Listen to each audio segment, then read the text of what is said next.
आपल्या परिसरातील ताज्या बातम्या आणि घडामोडी सर्वात अगोदर पाहण्यासाठी कर्जत अपडेटला सबस्क्राइब करायला विसरू नका।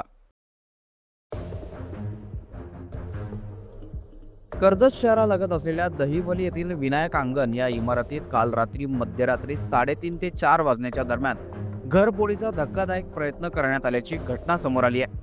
मात्र दरवाजाचे कुलूप तोडत असताना घरातील लोक जागे झाले आणि चोरटे पळून गेले।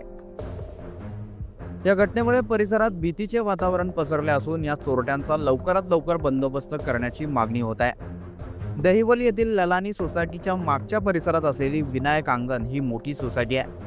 या सोसायटीत राहणारे सुनील पाटील यांच्या घरचे दरवाजे तोडण्याचा प्रयत्न चोरट्यांनी केला।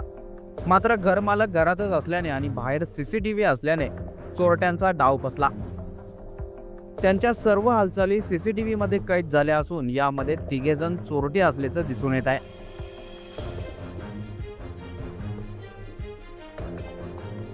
तसंच त्यांच्या हातात दरवाजे तोडण्यासाठी आणि हल्ला करण्यासाठी वेगवेगळी हत्यारे देखील असल्याचं दिसून येत आहे। मिळालेल्या माहितीनुसार हे चोरटे गेल्या 2 दिवसांपासून परिसरात चोरी करण्यासाठी येत होते। मात्र यापूर्वी सुरक्षा रक्षकाच्या लक्षात येताच त्यांनी पळ काढला होता। मात्र काल रात्री 3:30 वाजण्याच्या सुमारास या चोरट्यांनी विनायक अंगण या सोसायटीमध्ये प्रवेश करत घरफोडीचा प्रयत्न केला। घरफोडी करीत असताना चोरट्यांनी अत्यंत शिताफीने बाजूच्या घरांना बाहेरून कडी लावून ठेवली होती, जेणेकरून अन्य घरातील कोणी जागे झाले तरी ते बाहेर येऊ शकणार नाही आणि चोरट्यांना पळून जाण्यास वेळ मिळेल अशी योजना त्यांनी आखली होती। मात्र ज्या घराचे दरवाजे तोडण्याचा त्यांनी प्रयत्न केला त्या घरात अगोदरच माणसे होती, त्यामुळे चोरट्यांचा चोरीचा प्रयत्न फसला। ही सर्व घटना सीसीटीव्ही मध्ये कैद झाली असून या घटनेमुळे परिसरात भीतीचं वातावरण निर्माण झालंय।